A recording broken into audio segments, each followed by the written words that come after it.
Aku tidak suka tatkala engkau terlalu mengagungkan dan memuliakan Muhammad, karena Nabi Muhammad adalah bukan seorang Tuhan yang wajib kita muliakan dan kita agungkan. Dipotong lidahnya. Saat itu juga dilepas orang tersebut, lidahnya digenggam, mulut penuh sama darah, lidah digenggam, dibawa sampai ke depan makam Rasul sallallahu alaihi wasallam. Di dalam hati beliau mengatakan, ya Rasulullah, maafkan saya, bukan saya enggak mau salawat lagi kepadamu, tapi lidah saya saat ini sudah ada di tangan saya tidak lagi dapat menyanjung dan memuliakanmu dengan lidah yang sempurna. Saking sakitnya, darah yang begitu banyak, beliau pingsan. Di dalam pingsannya, beliau didatangi sesosok manusia yang tatkala beliau mengatakan, wahai hamba Allah, wahai hamba Allah, ketahuilah aku Muhammad yang saat ini datang menjengukmu. Biarkan lidah itu terputus sekalipun, jika engkau tetap mencintaiku, maka Allah akan berdekatan, Allah akan mengizinkan aku dekat denganmu, kata Nabi SAW.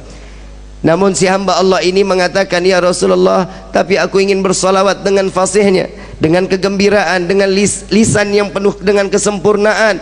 Maka lidah tersebut diambil oleh Rasul sallallahu alaihi wasallam, dimasukkan ke dalam mulut. Di dalam mimpinya, tatkala terbangun dari tidurnya, lidahnya udah nyambung lagi. Di dalam mimpi Nabi memberikan manfaat kepada orang para pecinta Rasul sallallahu alaihi wasallam, sehingga seterusnya beliau terus dapat bersolawat kepada Nabi Muhammad sallallahu alaihi wasallam. Begitu tahun berikutnya beliau ziarah ke makam Nabi, tatkala beliau datang sedang membaca maulid, ada seorang anak muda yang datang kepadanya, Tuan, saya ingin ngundang makan Tuan, sekiranya Tuan sudi untuk ikut dan saya menjamu Tuan. Marhaba, ahlan wa sahlan. Enggak ada sedikit kesu'dhanan. Lalu dibawalah oleh anak muda tersebut lewat gang yang sama, lewat jalan yang sama, ingin masuk ke dalam rumah yang sama.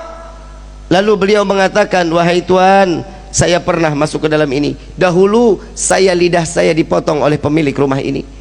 Apakah engkau juga ingin memotong lidahku, kata orang tersebut. Tidak, wahai hamba Allah, aku mengajakmu untuk mencicipi dari rezeki yang apa ada di saat ini. Beliau masuk ke dalam rumah. Tatkala makanan sudah disediakan, makannya sudah selesai, dikeluarkan kandang yang begitu besar, hadirin. Kandang begitu besar, begitu dilihat di dalam ada monyet yang gedenya luar biasa. Lalu ditanya, ini apa ini? Tuan, ingat dahulu engkau bilang engkau pernah dipotong lisanmu, engkau pernah dipotong lidahmu oleh ayahku. Dia adalah ayahku yang Allah kutuk menjadi kerak yang besar. Maka wahai Tuan, maafkan ayahku, biarkan dia kembali dalam keadaan wujud yang sempurna. Maka hamba Allah ini mengangkat kedua belah tangan, ya Allah, aku maafkan orang tersebut yang telah membenciku dan membenci Nabi Muhammad SAW. Maka Allah rubah beliau dalam keadaan sempurna manusia tersebut, maka mati dalam keadaan membenci Rasulullah SAW.